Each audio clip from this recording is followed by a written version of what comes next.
सत्वं रजस्त्वम् इति हि गुणाः सत्वं रजस्त्वम् इति हि गुणाः प्रकृतिः संभवा निबध्यन्ति महाबाहो देहे देहिनमव्ययम्।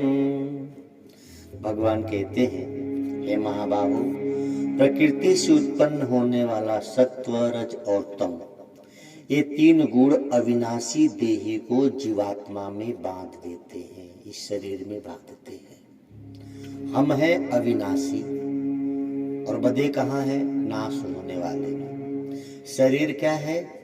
नाश होने वाला। आत्मा क्या है? अमर है। लेकिन हम क्या किए? रजोगुण, तमोगुण, सत्वगुण, ये तीन ही गुण हैं जो इस शरीर को अपना मानने के लिए हमको बाध्य करते हैं। वास्तव में हम शरीर नहीं है। जैसे आपको लग रहा है ना कि ठंडी बहुत है, तो हम लोग के लिए ठंडी लग रही है, लेकिन सोचो कुछ लोग हिमालय में बैठकर तपस्या कर रहे हैं, तो उनका शरीर भगवान ने क्या पत्थर का बनाया? नहीं। इस शरीर की एक अजीब विशेषता है, जैसे ढालो वैसे ढल जाती है। बड़े घर के लोग खूब ओढ़ते हैं तो भी ठंडी लगती है, रजाई तोशक अवाट बवाट। स्टेशन पे बेचारे खाली पन्नी डाल के ही उनके लिए भी तो इतनी ही रात है। उनकी शरीर भी उसी 5 तत्व से बनी हुई है। तो भगवान कहते हैं कि तीन गुण अविनाशी देही को बांधते हैं। वास्तव में देखा जाए तो यह सत्य नहीं है, लेकिन लगता है। हम शरीर को जब अपना मान लेते हैं तो हम शरीर में बसते हैं, नहीं तो ईश्वर अंश जीव अविनाशी। कहाँ तो हम अविनाशी हैं और कहाँ तो अपने को नाशवान मान बैठे। शरीर को जब हम सत्य मानते हैं, शरीर के संबंध को जब सत्य मानते हैं तो माया में बदलते हैं। लेकिन परमात्मा को जो हम नित्य मानते हैं और अपनी आत्मा को ही परमात्मा का अंश मानते हैं, तो हम माया से छूट जाते हैं। संबंध जुड़ता है दो तरह से, एक होता है अभेद भाव और एक होता है भेदभाव। अभेद भाव क्या है? अपने को शरीर में बैठाना। जैसे मैं शरीर हूं, मैं फलाना हूं, ऐसा आपने किया तो आप अपने को शरीर में मान बैठे कि मैं यही हूं, मैं क्षत्रिय हूं, मैं ब्राह्मण हूं, मैं स्त्री हूं, मैं पुरुष हूं। अच्छा, अभी निकल जाए जीवात्मा तो शरीर स्त्री की, शरीर पुरुष का, शरीर ब्राह्मण, शरीर क्षत्रिय, वास्तव में आप कुछ भी नहीं हो। मानो तुझे नहीं याद क्या, तो ब्रह्म का ही अंश है। कोई पुत्र तेरा ब्रह्म है, सद ब्रह्म तेरा वंश है। वास्तव में हम अंश किसके हैं? भगवान के। लेकिन मान लिए कि बाप के, मान लिए कि माँ के, मान लिए कि हम फलाने वंश के हैं। तो ये हुआ अभेद भाव से अपने को शरीर मानना। मैं शरीर हूं, तो हम शरीर में बैठ गए, फिर शरीर के संबंधियों को अपना मानना। ये हुआ अभेद भाव।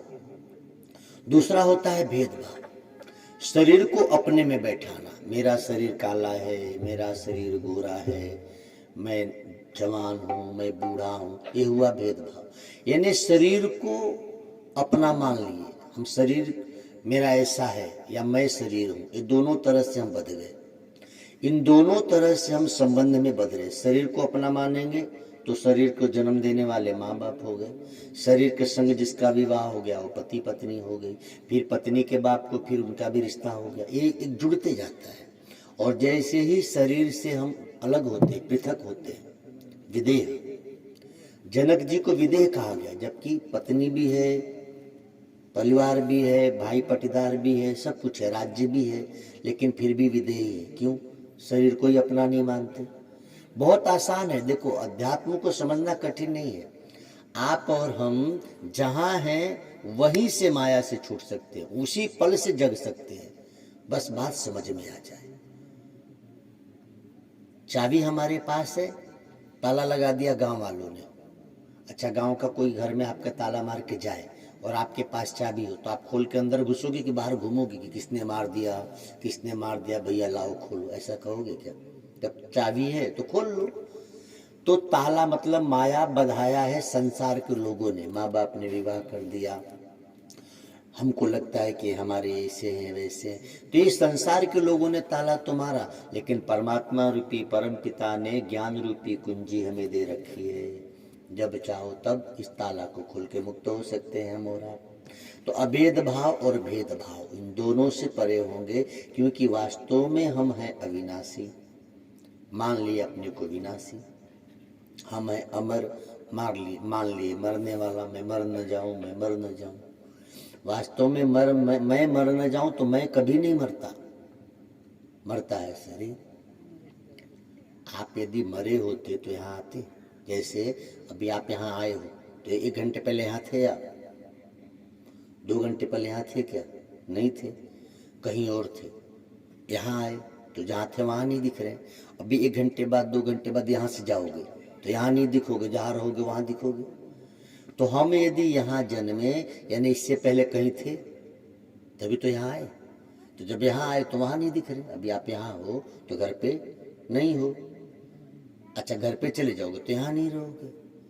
तो हम कहीं थे, अब यहाँ जन्मे, फिर कहते मर गया, यानी कहीं तो गया, अब कहीं चला गया इसलिए यहाँ नहीं दिख रहा है। तो जहाँ गया वहाँ दिखेगा। तो आप मरे कहाँ? स्थानांतरण हुआ। हम हैं अविनाशी और मान लिए कि हम मर गए। ये बेवकूफ़ी जब तक चलेगी तब तक 84 की चौकड़ी चलती रहेगी। ये बात जिस दिन समझ में आ जाएगी उस दिन से आप अमर हो गए। अमर होने के लिए अमृत नहीं पीना है। अमृत पिएंगे तो मरने वाला शरीर अमर होगा, लेकिन ज्ञान रूपी अमृत पिएंगे तो आप वास्तव में अमर आत्मा है, इसका ज्ञान हो जाएगा। ज्ञान से मुक्ति होती नहीं, ज्ञान से मैं मुक्त हूँ इसकी खबर मिल जाती है। कईयों को लगता है कि हम भागवत सुन लेंगे तो मुक्त हो जाएंगे। नहीं, भागवत सुनने से समझ में आएगा कि आप मुक्त ही थे। भागवत सुनने से मुक्ति होती नहीं, भागवत सुनने से समझ में आता है कि हम मुक्त थे ही, बस हमको खबर नहीं थी। जैसे किसी भुलक्कड़ व्यक्ति के सिर पे चश्मा हो और ढूंढ रहा हो, घरा भर चश्मा कहाँ गया, चश्मा कहाँ गया। हमारे एक नाना थे, इंटर कॉलेज के प्रिंसिपल थे, वो मैथ के MSc किए थे, मैथ के ही टीचर थे। तो रिटायर हो गया है तो इतना भुलक्कड़ हो गए थे कि उस सिर पे चश्मा रहता था, घूमते थे, चश्मा कहाँ हो रही, पूरा घर घूमते थे, चश्मा ढूंढते थे। कोई पत्र आता था तो पढ़ने के लिए। अब बताओ, चश्मा खोया था क्या? था सिर पे ही, बस विस्मृति हो गई। ऐसे ही हम हैं तो मुक्त, बस हमारी विस्मृति हो गई है। तो भागवत कथा सुनने से स्मृति आ जाती है। ऐसा नहीं कथा सुनोगे तो कुछ जादू हो जाएगा, आप मुक्त हो जाएंगे। वास्तव में आप मुक्त है ही। कथा सुनने से एक खबर हो जाती है कि हम तो मुक्त है ही। तो ये नहीं कि कथा हम सुने तो मुक्त हुए, मुक्त तो आप पहले से ही थे। लेकिन मुक्त होने के बाद भी मुक्त की खबर ना हो तो बंधन लगता है। जैसे चश्मा सिर पे था, पता नहीं था तो चश्मा खो गया है, ऐसा समझ में आता था, घर भर ढूंढते थे। ऐसे मुक्ति तो हस्तगत है। पता नहीं है तो कोई तीर्थ जा रहा है, कोई मंदिर जा रहा है, कोई मस्जिद जा रहा है, कोई व्रत कर रहा है, कोई उपवास कर रहा है, कोई दान, क्या क्या करते रहते। किस मुक्ति के लिए? जो पहले से क्या प्राप्त है। उस चश्मा को ढूंढ रहे हैं जो पहले से सिर पे है। उस मुक्ति को हम पाना चाहते हैं जो पहले से हम हैं। हमारा स्वभाव ही मुक्त स्वरूप है। हम आनंद स्वरूप हैं, हम अमर स्वरूप हैं। इसको जान लेना है भाई, इसको ढूंढना थोड़ी है। इतनी सी बात समझ में आ जाए तो बड़ी समस्याओं का समाधान सहज में हो जाए। तो भागवत सुनते क्यों हैं? बोला भी करें आप, मौनी बाबा हो क्या? भागवत सुनते क्यों हैं? टाइम पास के लिए नहीं। तो लगता महाराज अब आ ही गए हो तो टाइम पास कर ही लिया जाए। भागवत कोई टाइम पास नहीं है। किसी भी कथा को सुनने का उद्देश्य क्या है जानिए, अथवा कथा लिखने का उद्देश्य क्या है कि हम अपने संस्कृति का हमको समझ मिल सके। हमारी संस्कृति क्या है, हमारी सभ्यता क्या थी, हमारे नियम क्या थे पूर्वजों के, हमें किस नियम से उठना चाहिए, किस नियम से सोना चाहिए, किस नियम से बोलना चाहिए, किस नियम से कैसे कपड़े पहने, ये सारे ढंग हमको ज्ञान हो, इसीलिए श्रवण किया जाता है।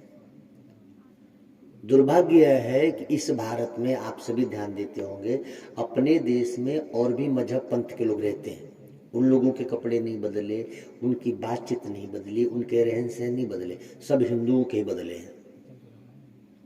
हमारी बातें बदल गई, भाषा हमारी बदल गई, अब हमको अपनी भाषा बोलने में शर्म आती है। हमारे पहनावे बदल गए, हमारे खान पान बदल गए, हमारे व्रत त्योहार बदल गए। हद है। अभी आ रही है ना 31 दिसंबर, हमारा ये कोई पर्व नहीं है। 2 से 4% ईसाई रहते हैं बस भारत में, लेकिन हम कितने मूर्ख हैं कि हम 80% लोग उन लोग का त्योहार मनाते हैं, हैप्पी न्यू ईयर। इसीलिए शास्त्र का सत्संग होना चाहिए, इसीलिए शास्त्र सुना जाता है। कितनी बड़ी बेवकूफ़ी आ गई, हमको अपनी संस्कृति का ज्ञान नहीं। क्यों नहीं है? इसलिए नहीं है कि हम अपने बच्चों को ध्रुव और प्रहलाद नहीं बनाना चाहते, डॉक्टर और मास्टर खाली बनाना चाहते हैं। तो अनेक लोग, हम तो बॉम्बे कथा करके आए तो वहाँ देखे नाम अस्पताल का था बाबा अस्पताल, खाली बूढ़े रहते हैं जिनके बेटे डॉक्टर इंजीनियर मास्टर अपने बूढ़े बाबा को ले जाकर उसी में छोड़ा है। कितना बढ़िया काम किए। अच्छा, एक बड़ी मजे की बात थी उसमें, हमने खूब ध्यान से देखा, खाली हिंदू ही थे। उनके 10 बच्चे पंचर वाले हैं, लेकिन अपने माँ बाप को ले जाके बूढ़े वृद्धाश्रम में नहीं छोड़े। लेकिन वाह रे तुम्हारी पढ़ाई, इसमें छोड़ने वाले की गलती नहीं है, गलती उस बूढ़े माँ बाप की जो वृद्धाश्रम में पड़े हैं। बचपन में उस बच्चे को ले गए होते, भागवत सुनाए होते, तब तो ध्रुव और प्रहलाद को सुना होता। उसने ट्विंकल ट्विंकल लिटिल स्टार पढ़ा था खाली। तो तुम बूढ़े हो तो तुमको भेज दिया, जाओ वहीं रहो। तो शास्त्र इसीलिए सुने जाते हैं, कथाएं इसीलिए होती हैं कि हमें हमारी संस्कृति का भान मिले, हम जाने तो सही कि हम क्या हैं, हमें कैसे रहना है। मुसलमानों का वो तकरीर की क्या करते हैं मौलवी लोग आके, कितना वो ठंडी हो, क्या बात, बीबी बच्चे सब बैठ के सुन लेते हैं। उन लोग में होता है सब, वो चिल्ला चिल्ला के बोलते हैं। लेकिन हमारे यहाँ बड़े लोग तब निकलेंगे जब आधी कथा पूरी हो जाएगी। 4 दिन जब बीतेगी तो बोलेंगे पंडित जी आ ही गए हैं, तो चलो एक दिन चले चलते हैं। जैसे मानो धर्म पे ब्राह्मण पे एहसान कर रहे हैं। आप जितना ही सोओगे उतना ही आप ही का नुकसान। जो जागा सो पाया, जो सोया सो खोया। 800 बरस हम अपने ही देश में गुलाम बन के क्यों थे? क्योंकि हम अपनी संस्कृति से दूर थे। अब बड़ी कुर्बानी के बाद मिली, फिर वही गलती हो रही है। 75 वर्ष हुआ देश की आज़ादी को, लेकिन भारत के नौजवानों को, हिंदू धर्म के नौजवानों को हनुमान चालीसा याद नहीं है, मोबाइल याद है। हर मुसलमान के बच्चों को जालीदार टोपी पहनने में शर्म नहीं आती, लेकिन वाह वाह रे ब्राह्मण क्षत्रिय के नौजवान बच्चे तिलक लगाने में शर्म आती है। तो दिन दूर नहीं, फिर वही दिन आएगा। हम ही काटे गए, हमारी बहन बेटियों की इज्जत ली गई। ये कुछ साल पहले की घटना है, हमारे साथ हुआ, और फिर हम वही कर रहे हैं। तो हम भागवत के माध्यम से यही बताना चाहते कि आप जगे, आपका खून जो ठंडा पड़ने लगा है ना, उसको थोड़ा सा गर्म करो साहब। ओम नमो भगवते। और इसके लिए सबसे जवाबदेह माताएं हैं। माँ जैसा चाहे वैसा उसका बेटा बनेगा। माताएं चाह दे तो बेटे वीर होंगे, माताएं चाह दे तो बेटा कायर पैदा होंगे। मुट्ठी भर अंग्रेज आए, हमको गुलाम बनाए, मुट्ठी भर इस्लाम के लोग आए, हमको गुलाम बनाए। क्यों? कायर पैदा हो गए थे ज्यादा। 1,00,000 2 लाख थे वो सब अंग्रेज, हंटर मारते थे। इतना बुज़दिल तो हमारा समाज नहीं था। हम नियम छोड़ दिए। जो भारत के लोग माघ के महीने में जाकर, अभी भी कुछ लोग जाते हैं, माघ के महीने में प्रयागराज में जाके कल्पवास होता है संगम के तट पे। सोचिए कितनी ठंडी लगती होगी। हमारे आप नहीं से लोग जाते हैं, वो संगम पे जाके माघ महीने में रहते हैं, कुटीर बना के क्या तपस्या करते हैं। हम लोग को गांव में ही आने में लगता है ठंडी बहुत है, पंडित जी से कहो दोपहर में होता तो ठीक था। कुछ लोग तो सोचते हैं कि भगवान ऐसे ही आते, आराम से नहा धो के थोड़ा सा प्रसाद लेके चले जाते तो और अच्छा था, झूठी ठंडी में नहा के भोग लगाना पड़ रहा है। नियम को कठिन बनाइए, तब काम बनेगा। ओम नमो भगवते वासुदेवाय। कल हम लोग श्रीमद् भागवत जी में भक्ति की कथा सुन रहे थे। भक्ति माता अपने बच्चों को स्वस्थ करती हैं। कल ही कथा हमारी आप चल रही थी। गोकर्ण की कथा आपने कई बार श्रीमद् भागवत जी में सुनी होगी।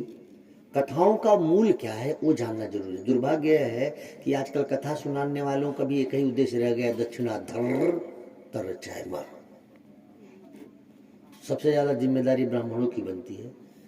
हम ब्राह्मणों ने भी बड़ी गलती की है धर्म के साथ। हम धर्म को सही तरह से प्रस्तुत नहीं कर पा रहे, उद्देश्य सिर्फ दक्षिणा रह गई है, इसीलिए धर्म को आप समझ नहीं पाते। ए मानवाः पाप कृतस्तु सर्वदा सदा दुराचार रता विमार्गा। पूछते हैं शौनक ऋषियों से, नारद जी सूत जी से पूछते हैं शौनक ऋषि, कहते हैं कि आपने कहा कि भक्ति के बच्चे भागवत कथा सुनने से स्वस्थ हो गए। अच्छा, और भी ऐसा कोई प्रमाण है कि बहुत पापी से पापी आदमी इस कथा को सुनकर शुद्ध बुद्ध हो गया? बोले हाँ, बहुत अच्छा प्रमाण है। अब गोकर्ण की कथा सुना रहे हैं। कहते हैं कि तुंगभद्रा नदी के तट पे अनुपम नगर में आत्मदेव नाम के ब्राह्मण रहते थे। बड़ी समझने वाले विषय है। हे ऋषियों, तुंगभद्रा नदी के तट पे, तुंग माना होता है अधिक, भद्र माना होता है कल्याण करने वाला। श्रीमद् भागवत आपकी हमारी कथा है, किसी व्यक्ति विशेष की नहीं है। तुंगभद्रा नदी के तट पे, ए बेटा कस के बोल, सुनते कम है वो सही कर रही है बच्चों, कम ही सुनते हैं। तुंग माने अधिक, भद्र माने कल्याण करने वाला। तुंगभद्रा नदी के तट पे अनुपम नगर में, अनुपम नगर क्या है? मानव का एक तन मिला है जो है, आत्मदेव नाम के ब्राह्मण रहते थे। देखिए क्या सुंदर कथा है। हमारा जो मनुष्य जन्म है क्या है? अधिक कल्याण करने वाला है। 84 लाख योनियों में आप सोचो, आप गाय भैंस कुत्ता बिल्ली हम और आप बनते तो क्या कथा में आके बैठ पाते, कथा सुन पाते? नहीं। तो मनुष्य का जो जीवन है ये तुंगभद्रा नदी का तट, यानी बिल्कुल आप तट पे। और सौभाग्य है मेरा घर ही गंगा किनारे है, मैंने अनुभव किया है। आप गंगा किनारे जाइए तो दो ऑप्शन है, एक तो नाव पे बैठ के उस पार हो जाइए, और नहीं तो वापस शहर में चले जाइए, दो ही विकल्प है। तो तुंगभद्रा नदी का तट है मानव तन, या तो भजन करके भव से पार हो जाओ, नहीं तो फिर 84 में चले जाओ, आपकी मर्जी है। यदि इस जन्म में हमको ठंडी लगेगी कथा सुनने में, तो 84 लाख जन्म तक कुत्ता बिल्ली हाथी घोड़ा गाय भैंस बन के ठंडी में खड़ा होना पड़ेगा, तब तो रजाई नहीं मिलेगी। आप लोगों ने किसी ने अपने गाय भैंस को रजाई उड़ाया हो तो बता दो मुझे, बहुत खुशी होगी तो एक चाट डाल दिए होंगे। तो तुंगभद्रा नदी का तट मतलब यह मानव तन में स्त्री पुरुष दोनों आ गए। ये हम तुंगभद्रा नदी के तट पे हैं। तुंगभद्रा नदी के तट पे अनुपम नगर क्या है? ये मनुष्य का तन। जन्म जो मनुष्य का मिला ये तुंगभद्रा नदी का तट है, मनुष्य का तन अनुपम नगर है। आत्मदेव नाम के ब्राह्मण रहते थे। वास्तव में आप स्त्री पुरुष बाद में, पहले हम आत्मा ही तो है। आत्मदेव ब्राह्मण क्यों कहा? जन्म से देखो तो हम सब ब्राह्मण हैं। मानो तुझे नहीं याद क्या तो ब्रह्म का ही अंश है। या तो जन्म से सब शूद्र मान लो, या तो जन्म से ब्राह्मण मान लो। अज्ञानी है तो हम जन्म से अपने आप को शूद्र मानते हैं, ज्ञानी है तो हम मानते हैं हम तो ब्रह्म के अंश ब्राह्मण है। वास्तव में ब्राह्मण कोई जाति ही नहीं है। भारत सरकार भी ब्राह्मणों को जाति प्रमाण पत्र नहीं देती, इतना तो हम लोगों को पता है। तो ब्राह्मण कोई जाति नहीं, ब्राह्मण एक पद है जिसे कोई भी पा सकता है। जैसे डॉक्टर एक पद है, पढ़ के कोई भी डॉक्टर बन सकता है। वकील एक पद है, कोई भी पढ़ के वकील, LLB करके आप वकील हो सकते हैं, MBBS करके आप डॉक्टर हो सकते हैं। ऐसे ही ब्रह्म का ध्यान करके आप ब्राह्मण हो सकते हैं। और आप लोग को तो खुश होना चाहिए, क्षत्रिय कुल में जन्मे थे ना विश्वामित्र जी, बाद में ब्रह्म ऋषि का दर्जा प्राप्त कर लिए। तो मानो तुझे नहीं याद क्या तो ब्रह्म का ही अंश है। कुलगोत्र तेरा ब्रह्म है, सदब्रह्म तेरा वंश है।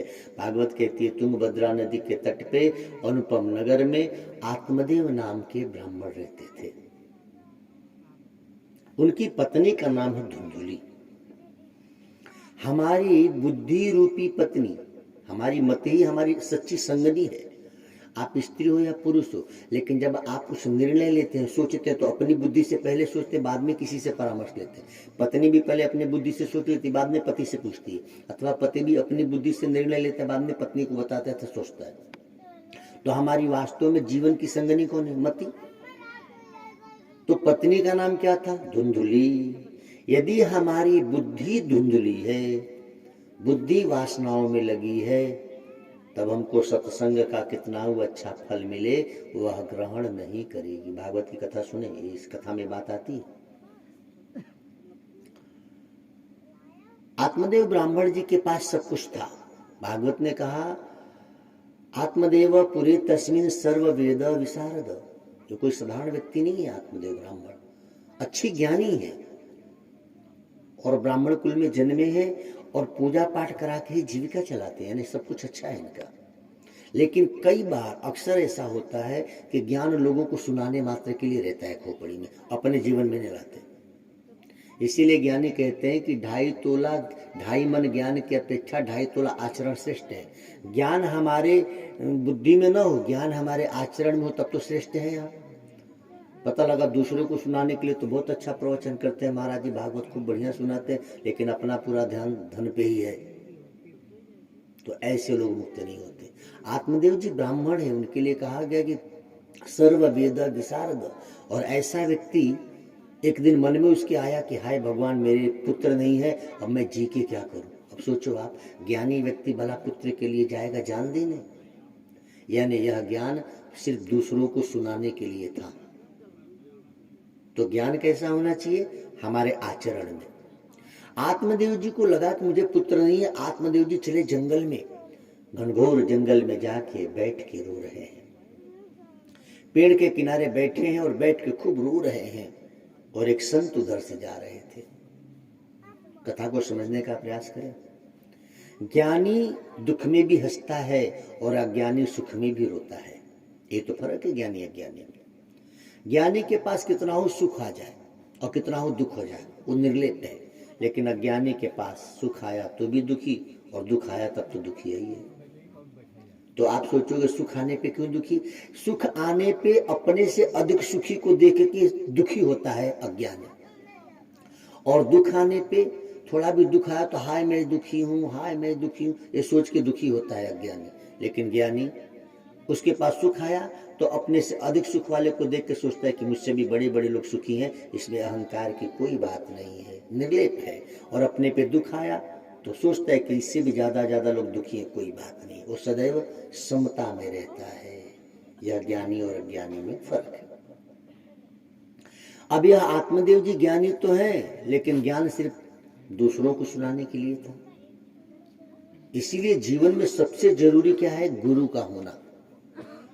मैं आप सबसे निवेदन करूं, हमारे धर्म के प्रति जो लोगों की उदासीनता हो गई, उसका मुख्य कारण है गुरु परंपरा का छूट जाना।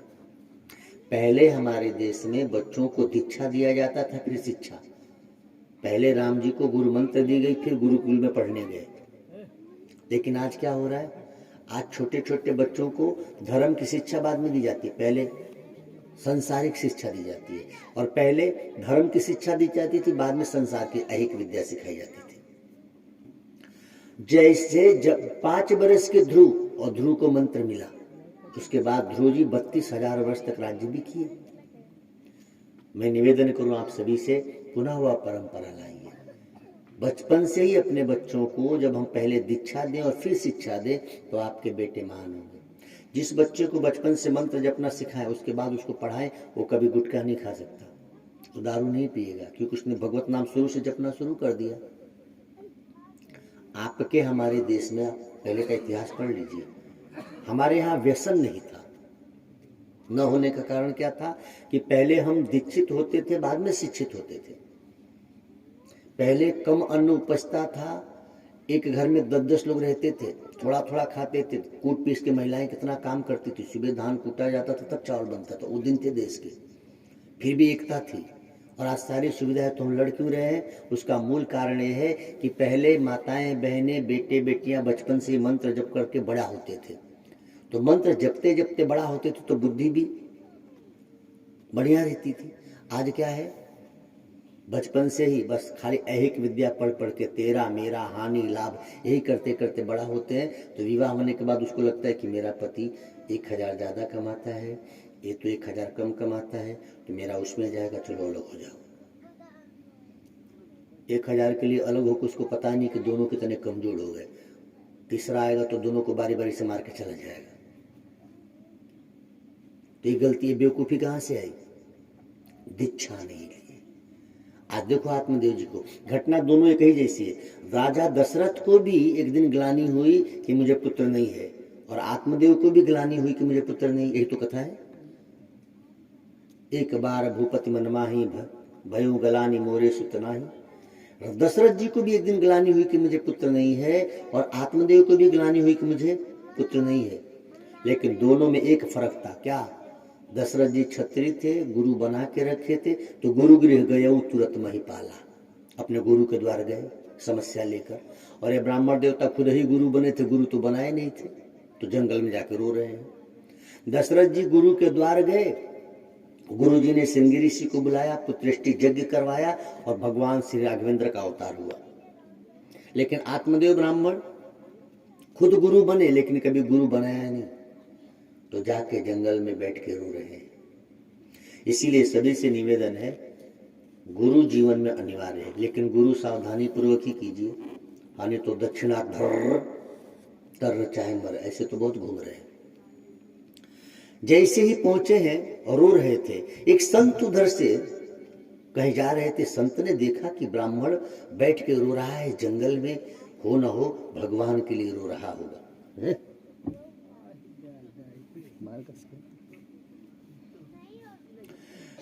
उनके दिमाग में आया कि ब्राह्मण यदि जंगल में रो रहा है तो भगवान के लिए रो रहा होगा। ब्राह्मण को ले तिलक देखा, जाके पूछा, कथम रोदसे विप्रम तुम काते चिंता कलेश। हे ब्राह्मण देव, क्यों रो रहे हो? चिंता तो बताओ मुझे। अच्छा, पंडित जी को तो मिल गया कि कोई आके पूछा तो भला। जैसे ही संत ने पूछा, ब्राह्मण देवता उनके चरणों पे गिर पड़े कि महाराज, पता न कितने जन्मों के पाप एकत्र हुए हैं, मैं कितना दुखी हूं, आप पूछो ही मत। संत ने कहा, भैया इतना रोने से नहीं होगा, बता क्या दुख है? बोले, महाराज सुबह सुबह पितरों को जल देता हूं तो मैं तो रोता ही हूं, मेरे पितर भी रोते हैं। बात क्या है? बोले, बस एक कमी है, सुख है, संपत्ति है, घर है, सब है, एक कमी है महाराज। क्या? बोले, आगे का कोई नहीं। मेरे पितृ भी सोचते कि अब उनको जल कौन देगा, मेरे बाद कोई जल देने वाला नहीं है महाराज। संत ने माथा ठोका कि हे भगवान, हमको लग रहा था कि भगवान के लिए रो रहा है, तो हाय हाय के लिए रो रहा है, ये तो पुत्र के लिए रो रहा है। तो संत ने कहा कि एक बात बताओ ब्राह्मण देवता, तुमको एक किसी ने कहा है कि पुत्र होंगे तो लोग बड़े सुखी होंगे? तो सगर के 60,000 पुत्र थे, मुनि के श्राप से सब भस्म हो गए। भगीरथ जी को कितनी तपस्या करनी पड़ी, तुम तो सुखी नहीं हुए, 60,000 पुत्र हुए तो, और तुम एक पुत्र मांग रहे हो। ये किसने कहा तुमको? इस चिंता में न पड़ो, हरि भजो। बोले, महाराज मैं प्रवचन सुनने के लिए आप क्या नहीं आया तो था मैं मरने के लिए। कृपा करके मुझे पुत्र प्राप्ति की कोई युक्ति बताइए, पुत्र दो, नहीं तो मैं अब भी मरूंगा और तुम्ही पे ब्राह्मण हत्या का पाप लगेगा। अब लो, ये देखिए कैसी व्यवस्था है। ये ब्राह्मण कहता है कि मैं मरूंगा तो पाप आप ही पे लगेगा। क्यों? मैंने क्या किया? बोले, आप मुझे उपाय बताओ, मैं पुत्र के वियोग में मरे जा रहा हूं। संत ने सोचा, नाहक ही से हम पूछ बैठे, अनायासी हमको अब ब्रह्म हत्या का पाप लगेगा। संत ने कहा कि देख भाई, मैं संत हूं, मैं तेरे माथे की लकीर पढ़ रहा हूं। हमारे आपके मस्तक पे लकीर होती है, तेरी माथे की लकीरें कह रही हैं, सप्त जन्मान विधि तव पुत्र नैव च नैव च। 7 जन्मों तक तुझे पुत्र नहीं होगा, तू एक जन्म के लिए रो रहा है। अच्छा, अभी तो दुख उसका 1 गुना था, अब 7 गुना बढ़ गया। ये बाबा जी को भी क्या जरूरत थी सच्चाई बताने की? ये तो और छाती पीटने लगा कि हे भगवान, हम तो एक ही जन्म के लिए रो रहे थे, आप मेरे दुख को 7 गुना बढ़ा दिए, अब तो पक्का मरूंगा।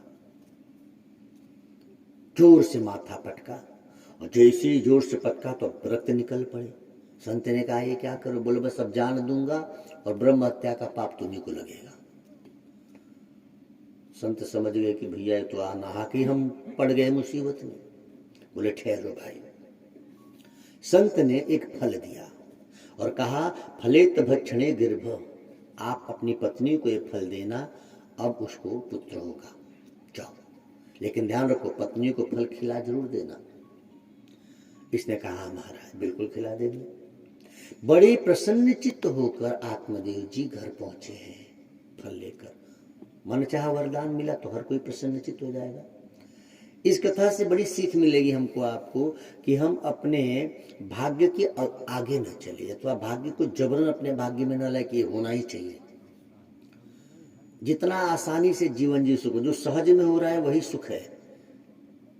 आज इनको चाहिए कि मुझे पुत्र चाहिए ही चाहिए, तो फल दे दिया, ले जाओ भाई। फल लेकर आए, पत्नी को दिया कि देवी इस फल का भक्षण करो। संत मिले थे वैरागी बाबा, थे ऐसे कि ये फल आ गया, गजब का चमत्कार, जल्दी से फल ले ले। लेकिन पत्नी तो धुंधुली है। धुंधुली ने कहा महाराज रख दो, मैं स्नान ध्यान करके नहा वहा के बढ़िया से पूजा पाठ करके फल ग्रहण करूंगी।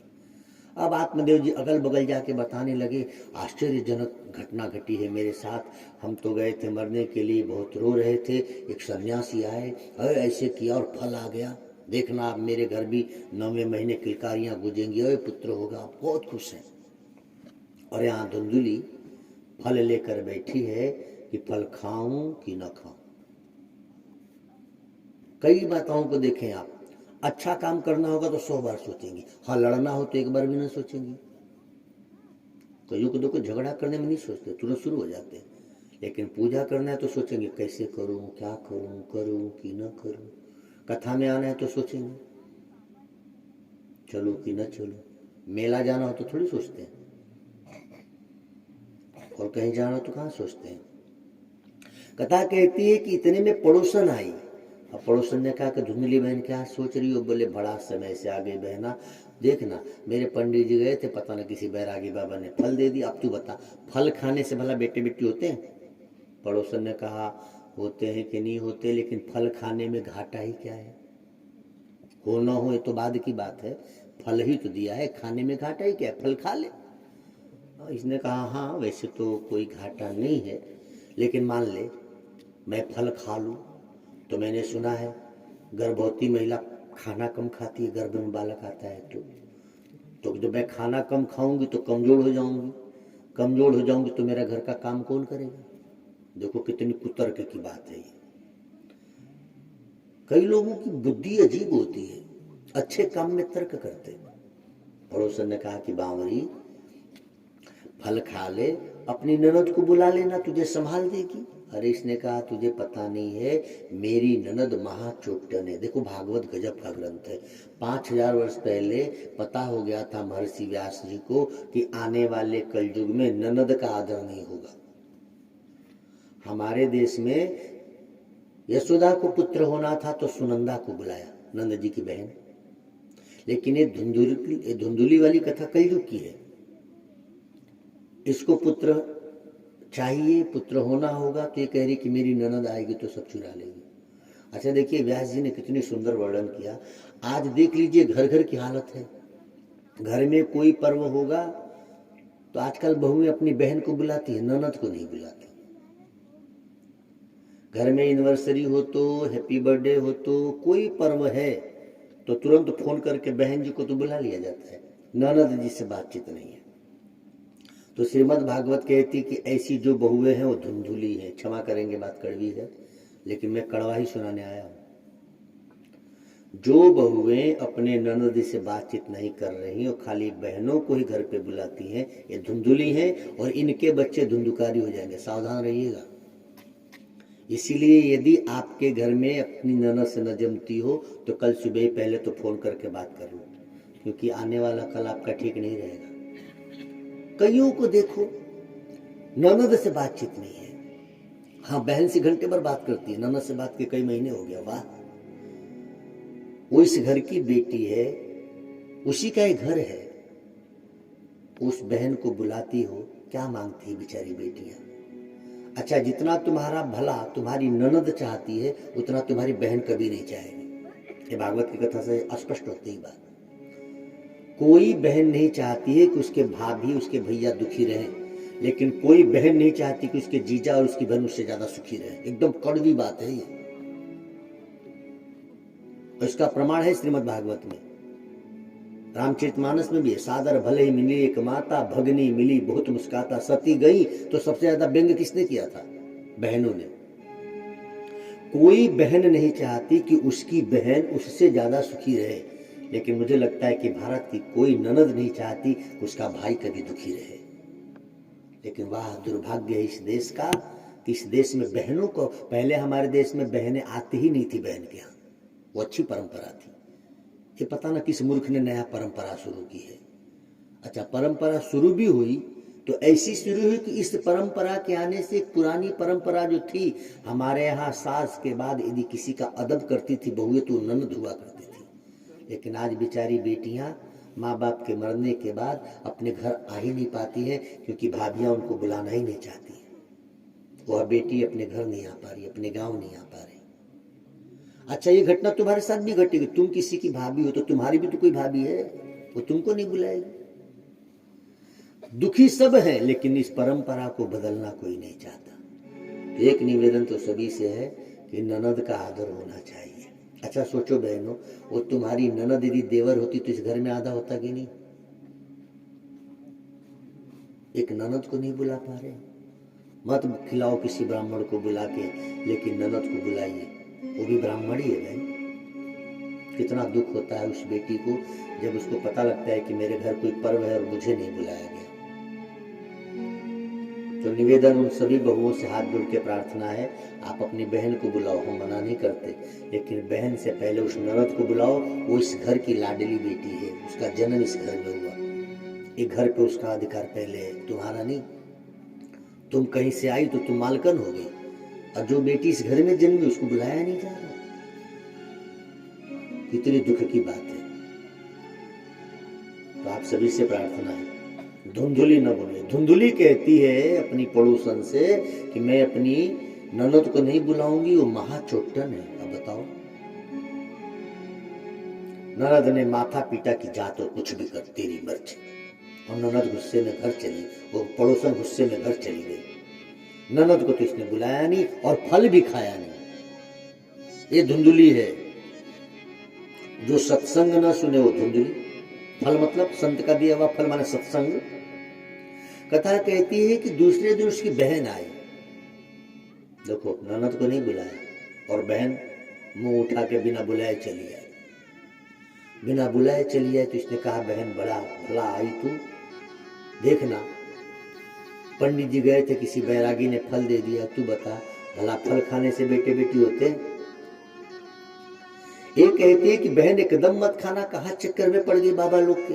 ये बहन कह रही है, ननद कभी नहीं कहती, क्योंकि ये चाहती नहीं कि इसको पुत्र हो। ये धुंधुली की बहन चाहती कि इसको कुछ न हो ताकि इसका धन मेरे बेटे को मिल जाए। कभी कोई ननद ऐसा नहीं चाहती कि मेरे भाई को बेटे न हो, उसका धन मुझे मिले, लेकिन धुंधुली की बहनें जरूर चाहती है।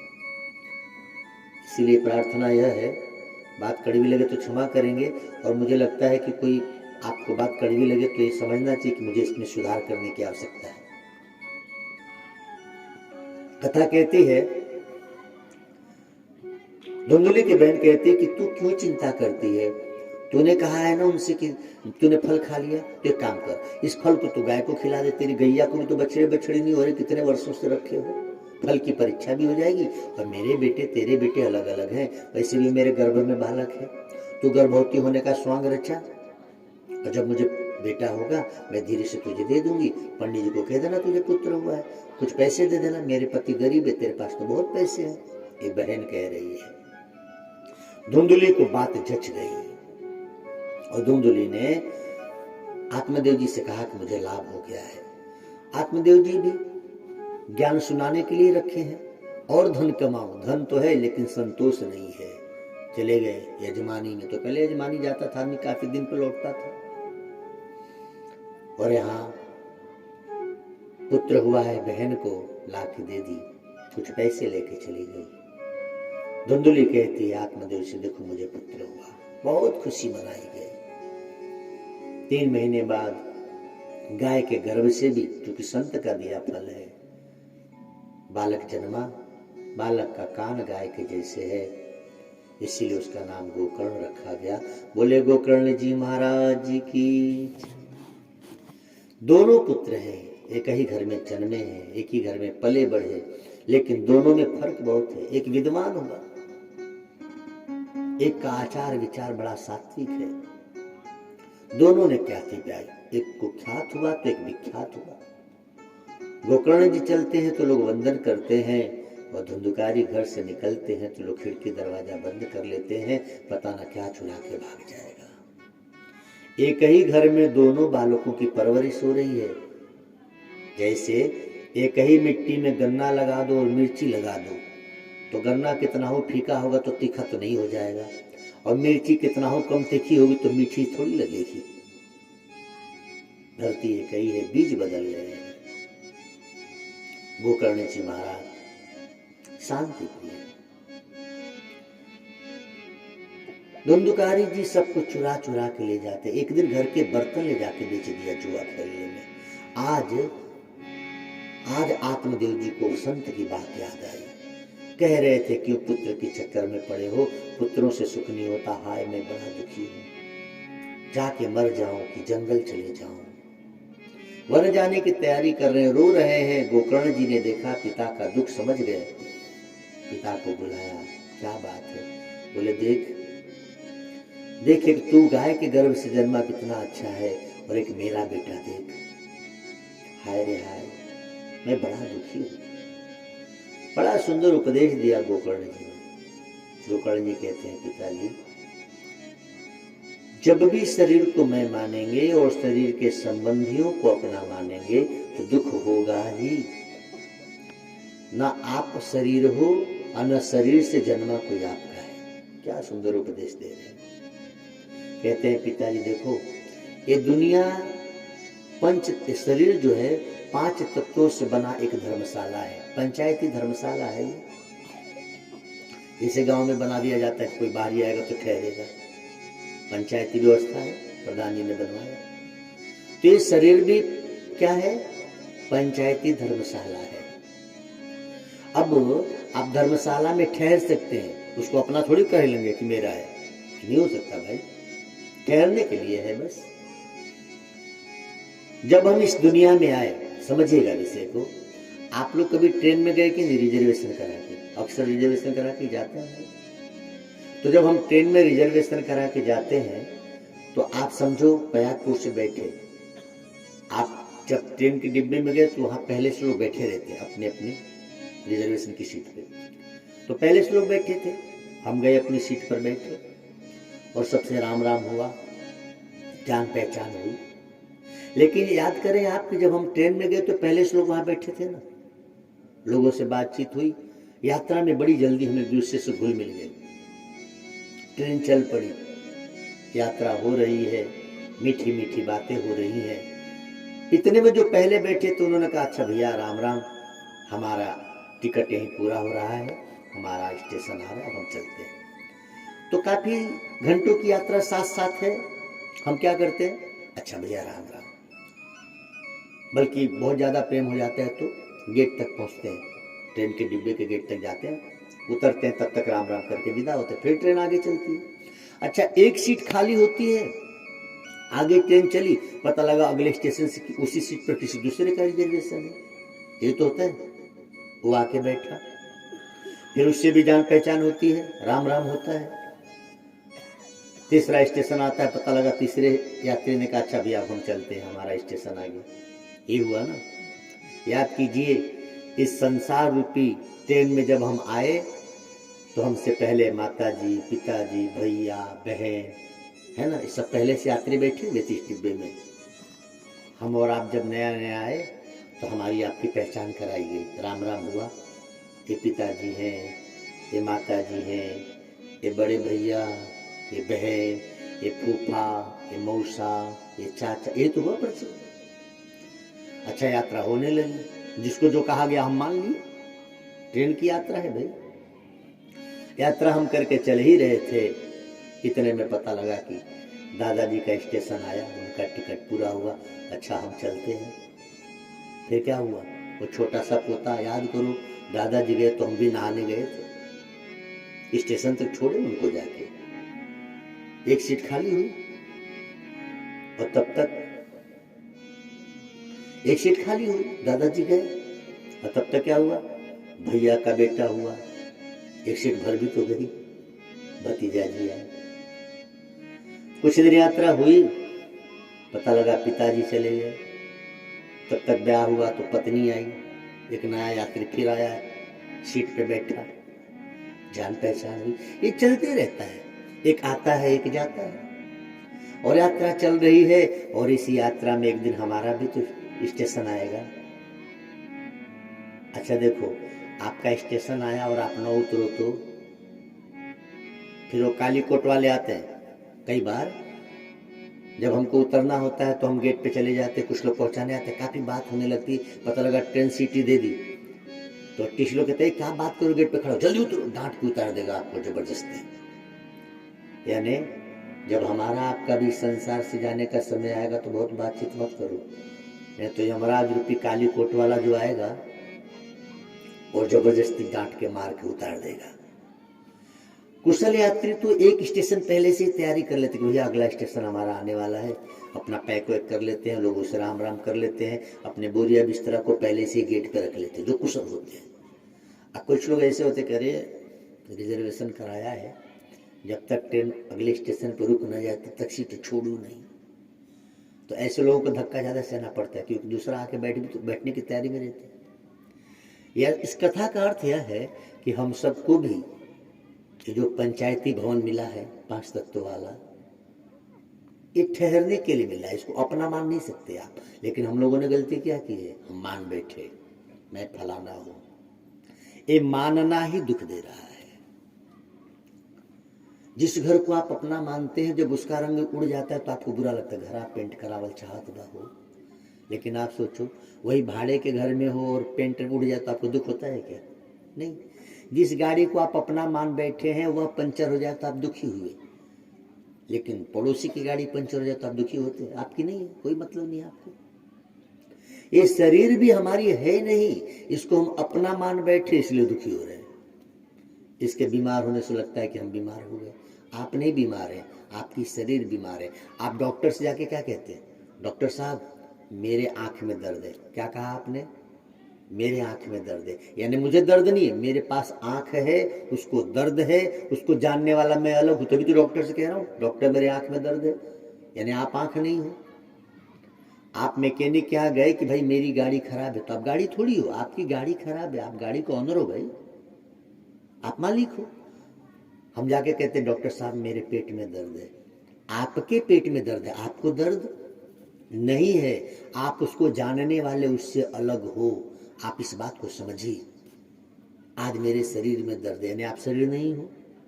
मेरे पीठ में दर्द है, आप पीठ नहीं हो। मेरे हाथ में, मेरे पैर में, यानी हाथ मेरा है, मैं हाथ नहीं हूँ। ये पेट मेरा है, मैं पेट नहीं हूँ। मेरे शरीर में दर्द है, ये शरीर मेरा है, मैं शरीर नहीं हूँ।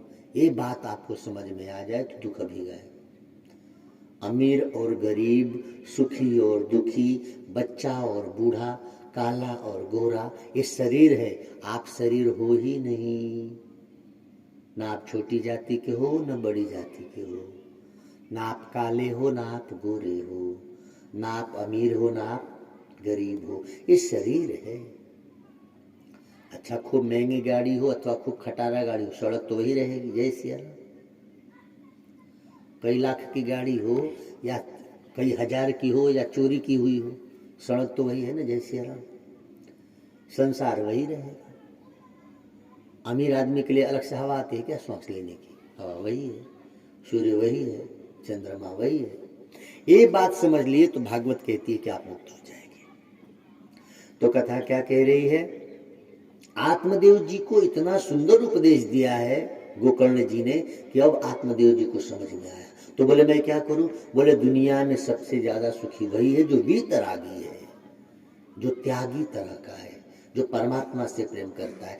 आप क्यों सोच रहे हो कि मेरा बेटा? कोई किसी का बेटा नहीं है, आप इसको मानो ही मत कि आपका बेटा है। ये आपका बेटा हो ही नहीं सकता। बात बड़ी अच्छी समझ में आ गई। और कथा कहती है भागवत की कि आत्मदेव जी वन को चले गए, जाके संतों के संग में मिले और भागवत जी के 10वें स्कंद का पाठ करते करते निर्वाण को प्राप्त हो गए। आत्मदेव जी संतों को मिले हैं, मुक्ति को पा गए हैं, लेकिन उनकी पत्नी धुंधुली जब पता चले गए, धुंधुकारी पत्नी माँ को मारना शुरू किया। बता धन कहाँ है? माँ कहती है हाय रे हाय, सब तो लुटा दिया, अब कहाँ फूटी कौड़ी है कि मैं तुझे दूं। माँ को मारना शुरू किया, बता नहीं तो तुझे जलती हुई लकड़ी की आग से जला दूंगा। माँ मार कितना सहती बेचारी, अंधेरी रात में मार की डर से उठ के भगी और अंधेरी रात में देख न सकी और कुएं में गिर के मर गई। धुंधुली जो संत के फल को ग्रहण नहीं की, वह कुएं में गिर के मर गई। भागवत कहती है। जरा कथा को समझ लीजिए, गलती कहां हुई है इस पूरी कथा में?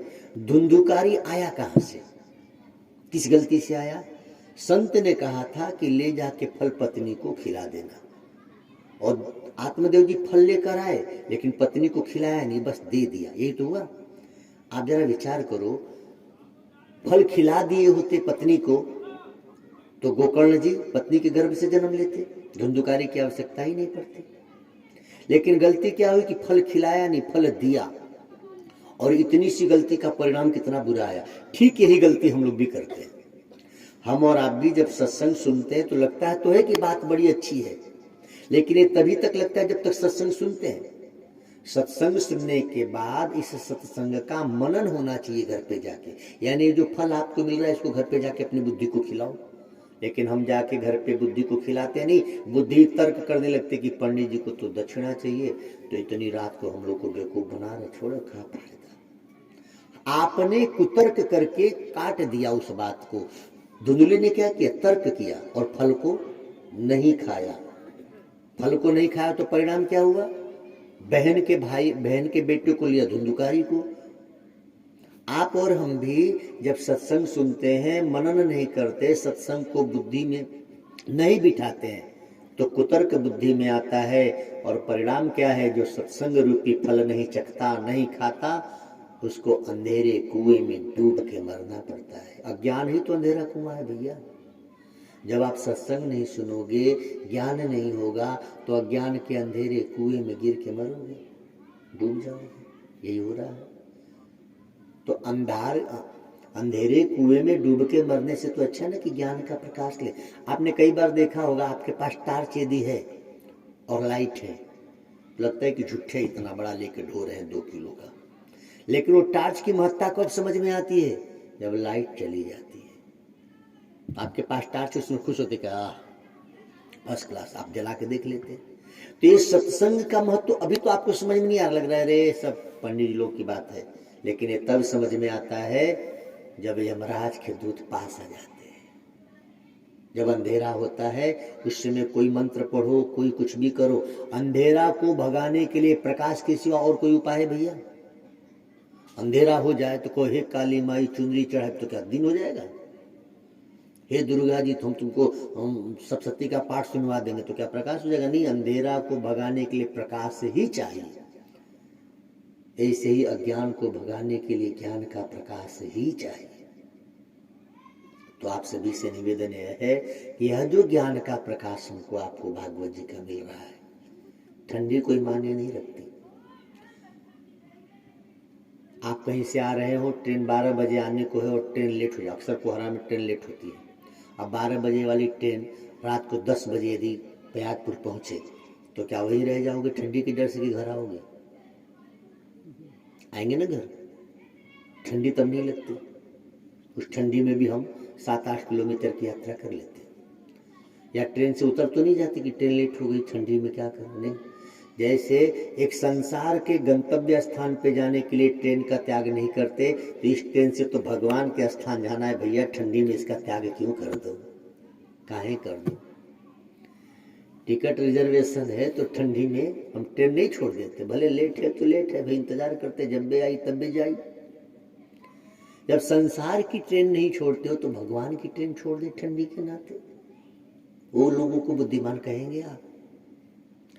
तो भागवत की धुंधुलू जी की कथा से ये हम सभी को सीख लेनी है कि वास्तव में हमको और आपको सभी को, हम सभी को चाहिए कि हम और आप कष्ट सहकर भी जो भजन करते हैं वही तो भक्त हैं। और जिनको कष्ट नहीं सहना आता भगवान के लिए, वो ये कभी ना सोचे कि भगवान हमारे कष्ट में सब छोड़ कर आएंगे। तुम अपने घर से नहीं निकल पाते हो, आपके घर में, हमारे घर में थोड़ी सुविधा है, तो भगवान अपना वैकुंठ छोड़ के क्यों आए? वहां तो सारी सुविधा है। आप भगवान के लिए अपने घर की छोटी मोटी सुविधा छोड़कर ना आओ, और आप चाहते हैं कि आपके दुख पे भगवान अपना वैकुंठ छोड़ के चले आए? ये कैसे संभव है? आएंगे भला? आप अपना पंखा छोड़कर ना चले आओ, एसी छोड़कर न चले आओ, भगवान अपना वैकुंठ छोड़ के आए आपके लिए? ये संभव ही नहीं है। इसीलिए भागवत जी की इन कथाओं से सीख मिलती है। अब इस कथा में एक रहस्यमय बात देखें। कथा कहती है कुछ दिनों के बाद जब माँ भी मर गई तो धुंधुकारी तो क्या पूछना है, जब माँ मरी तो गोकर्ण जी तो बुद्धिमान तीर्थ यात्रा पे जाने के बहाने से तीर्थ पे चल दी कि छोड़ो इस दुष्ट के साथ कौन रहे। अब धुंधुकारी हो गए अकेले। ये भागवत की कथा आप कई बार सुने होंगे। निवेदन यह है कि जरा आप सोचें, भागवत की कथा कहती है कि धुंधुकारी जी 5 वेश्याओं को अपने घर लाए। ये कथा सुने है ना? सारा धन वेश्याओं पे लुटा दिया। घर का धन खत्म हुआ तो चोरी करके लाते, वेश्याओं को तो धन चाहिए। राजा के घर से चोरी करके लाए। वेश्याओं को जब लगा कि ये पकड़ा जाएगा तो धन भी चला जाएगा, जेल भी होगी, तो क्यों न इसी को मार डाला जाए। उन 5 ने मिलकर धुंधुकारी को जीते जी ही मार डाला। ये कथा है भागवत की। और धुंधुकारी प्रेत बन के भटक गए। अब इसमें हम आपको ये बताना चाहते हैं कि क्या सच में ऐसा हुआ होगा? आप बताएं। कोई ब्राह्मण क्षत्रिय कोई भी हो, इस आजाद भारत की बात नहीं कर रहा हूं, आप ही के गांव में कोई व्यक्ति 5 वेश्याओं को घर ला के रखे, तो बताओ आप लोग रहने दोगे? चाहे कितना हो बड़ा आदमी होगा, रहने देंगे आप लोग? ये संभव नहीं। एक कथा तो फिर भी 5000 वर्ष पहले की है। आज भी कोई व्यक्ति वैश्याओं को घर ला के रखे तो क्या गांव वाले रहने देंगे? नहीं। तो क्या उस समय ऐसा हुआ होगा? तब तो धर्म ज्यादा ही था। तो इस कथा का अर्थ क्या है? कथाएं जब लिखी जाती है तो उसका तात्विक अर्थ समझना बहुत जरूरी है। नहीं तो आजकल के नौजवान बच्चे जो पढ़े लिखे, वो तुरंत सोचेंगे कि ये कैसे हो सकता है, इम्पॉसिबल है, ये सरकार ही नहीं रहने देगी। भाई, गवर्नमेंट का भी कुछ नियम है। कथा का अर्थ देखिए कितना सुंदर है। भागवत कहती है कि 5 वेश्याओं को लेकर धुंधुकारी जी घर आए और सारा धन उन पर लुटाने लगे। इसका अर्थ यह है, 5 विषयों को ही महर्षि व्यास वेश्या की संज्ञा देते हैं। 5 विषय क्या है? रूप, रस, शब्द, स्पर्श और गंध। यानी देखने की इच्छा, सूंघने की इच्छा, सुनने की इच्छा, अच्छा स्वाद लेने की इच्छा, स्पर्श करके आनंद लेने की इच्छा। ये जो 5 विषय है, आंखों से कम दिखता है तो हम चश्मा लगा लेते हैं, लेकिन चश्मा लगा के गीता रामायण नहीं पढ़ते, टीवी देखते रहते हैं। ये वेश्या है, ये आपके जीवन रूपी धन को खा रही है। जिन विषयों के द्वारा विश्वेश्वर की प्राप्ति न हो सके, जिन इंद्रियों के द्वारा सिर्फ विषयों का चिंतन, विषयों का ही भोग हो, विषयों का ही हम अनुकरण करते हो, तो आप धुंधुकारी हैं। अब आप देख लो, कम सुनाई देता है तो लोग सुनने की मशीन लगाते, लेकिन मशीन लगा के सुनती बुढ़िया की पतोहिया का बतियावत में। सासू माँ का पूरा ध्यान इस पर है कि पतोहिया का कहती हो। ये ध्यान नहीं है कि रामायण क्या कह रही है, भगवान क्या कहते हैं। तो यदि देखने की आंखों की रोशनी कम हो गई तो चश्मा लग गया, इसका मतलब अब गीता पढ़ो, अब भागवत पढ़ो, अब संत दर्शन करो, अब मंदिर जाया करो। लेकिन चश्मा लगा के भी यदि आप टीवी देख रहे हैं तो भैया आप धुंधुकारी हैं। बात कड़वी है, क्षमा करें, लेकिन ये भागवत कह रही है। 5 विषयों को ही वेश्या की संज्ञा दिया है महर्षि व्यास जी ने। यानी इस हिसाब से देखें तो हम सब धुंधुकारी में आ जाएंगे। जो धर्म से अधिक धन को महत्व देता है वो धुंधुकारी है। अब आप देख लो, आपके गांव में कितने लोग मिलेंगे, आप इसमें नहीं आएंगे। क्यों? क्योंकि आप धर्म को महत्व दे रहे हैं। जो धर्म से अधिक धन को महत्व दे वो धुंधुकारी। कई लोग धन कमाने के लिए रात को नौकरी करते, बहुत लोगों की नाइट ड्यूटी भी होती है जो शहर में रहते हैं। रात भर धन कमाने के लिए हमको समय है, हम मेहनत करते हैं, लेकिन 2 घंटा धर्म की बात सुनने के लिए समय नहीं, वहां हमको आलस्य आने लगता है, तो हम धुंधुकारी हैं। धर्म से अधिक धन को जो महत्व दे धुंधुकारी है। विश्वेश्वर से अधिक जो विषयों को महत्व देता है वो धुंधुकारी। इसलिए आप सभी को वंदन कि आप कम से कम इस कलिकाल में, इस इतनी ठंडी में, एक पूष मास है, आपको शायद पता ना हो, श्रीमद् भागवत की कथा है, सुदामा जी इसी महीने पौष मास की चतुर्दशी को ही सुदामा जी श्री कृष्ण से मिलने द्वारका गए थे। इतनी ठंड में वो ब्राह्मण गया था, धोती फटी सी लटी पटी, तब तो कन्हैया मिले थे। सोचो गर्मी में गए हो तो मिलते। यही ठंडी की रात थी जब सुदामा कृष्ण से मिलने गए और कन्हैया उनसे मिले, और 3 मुट्ठी चावल के बदले तीनों लोग देने जा रहे थे। क्यों? क्योंकि उनको पता था कि बड़ा कष्ट से है कि इस ठंडी में मेरा मित्र मुझसे मिलने आया है। तो सुदामा कृष्ण से मिलने के लिए इस ठंडी में द्वारिका की यात्रा पैदल कर गए। और हमारे गांव के लोग सोचते हैं कि बहुत कोहरा पड़त बबहिनी, कल चला जाए। अब बताओ आपको कृष्ण मिलेंगे? सुदामा पौष मास की इस ठंडी में गए तो कन्हैया उनको मिले। और हम और आप, हम क्या चाहते? ये सिलेंडर कहाँ चले गए? क्या बोल, जा बोलो उनकी जल्दी। ओम नमो भगवते वासुदेवाय। ओम नमो। तो 5 विषय देखने की इच्छा। आंखों की रोशनी जब कम होने लगे तो समझो कि भगवान अब चाहते हैं कि आप मुझे देखो। आंखों की रोशनी जब बाहर कम दिखने लगे ना, तो प्रयास करें कि ज्यादा से ज्यादा आंख बंद करके अंदर वालों को देखने का अभ्यास हो जाए। बहुत देख लिया संसार को, इसीलिए आंखों की रोशनी भगवान कम करता है कि अब बंद कर संसार को देखना, मैं तेरे हृदय में हूँ, हृदय से अर्जुन तिष्ठति, अब तू मुझे देख। और हम सबको चाहिए कुछ समय जब आंखों से कम दिखने लगे ना, तब आंख ज्यादातर बंद रखने का प्रयास करें, अंदर वालों को देखने का अभ्यास बढ़ाएं। जैसे ही कम सुनाई देने लगे तो अब वही सुने जिसके सुनने से सब सुनना बेसुना हो जाता है। अब वही सुनो जो सार तत्व है।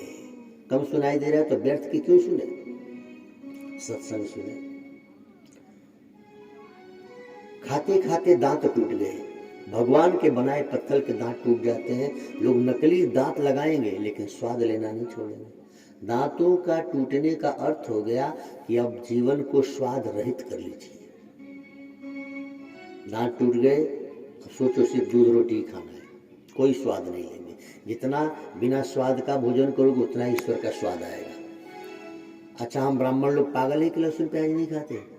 इसलिए नहीं कि लहसुन प्याज नहीं खाना चाहिए, जो खाते हैं कोई गलत नहीं करते, लहसुन प्याज अच्छी चीज है विज्ञान के हिसाब से, लेकिन स्वाद रहित होता है आदमी तो ही उसका स्वाद मिलता है। 2 काम एक साथ नहीं हो सकता। जब आप संसार का स्वाद लेना छोड़ देते हैं तो भगवान का स्वाद मिलने लगता है। इसीलिए हम सभी को चाहिए कि भगवान का स्वाद लेना है, तो उसके लिए आप सभी को स्वाद रहित होना चाहिए। दांत टूट गए तो अब संसार का स्वाद लेने के बजाय भगवान का, अब ऐसा भोजन करें कि मन खाली भगवान में लगे। सूंघने की इच्छा, अब तो बस धूप बत्ती जलाएंगे। अब हमको सेंट की क्या जरूरत है? धूप बत्ती जलाइए। मैं आप सभी को निवेदन करूं, बड़ा लाभ हो सकता है। धूप बत्ती जलाते हैं कि नहीं आप? अगरबत्ती न जलाया करो। अगरबत्ती जलाने से बड़ी हानि होती है, उसमें बांस की जो काठियां लगती है। धूप बत्ती जलाओ। धूप बत्ती जला के ना, आप घी खाने से उतना आपको फायदा नहीं है जितना धूप बत्ती पे घी डालने से फायदा है। अभी वैज्ञानिक कहते हैं कि आग पे जैसे ही घी डालते 1 लाख टन ऊर्जा पैदा होती है। धूप बत्ती जलाए, घी रखिए और सीख से उठा के 1-2 बूंद उस पर जलते हुए धूप बत्ती पे डालिए। जैसे डालेंगे तो धुआं विशेष होगा, उसको खींचिए, बहुत लाभ करता है। फेफड़ों के लिए बड़ी मजबूत हो जाएंगे फेफड़े आपके। बुढ़ापे में भी आप बहुत बल का अनुभव करेंगे। ये भोजन है, श्वास के द्वारा भी हम भोजन लेते हैं तो ज्यादा लाभ हो जाएगा। भजले हरि को बीत जाए रे उमरिया,